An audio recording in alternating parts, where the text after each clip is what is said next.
Silahkan kalian kepoin yang namanya Expose Update ya di Yusuf YouTube ya. Jangan lupa di like, di share, di subrek ya, sabrek ya, itulah pokoknya ya. Pokoknya jangan sampai enggak ya. Mantap. Akan memenuhi kewajiban saya sebagai bupati, sebagai wakil bupati.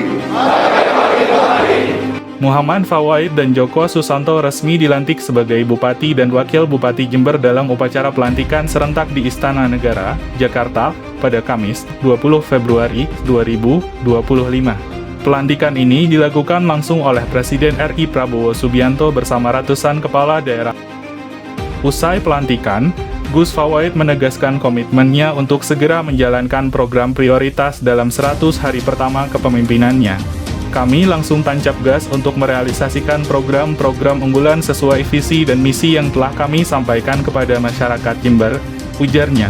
Beberapa sektor yang menjadi perhatian utama di awal kepemimpinan Gus Fawaid adalah kesehatan, pendidikan, dan ekonomi.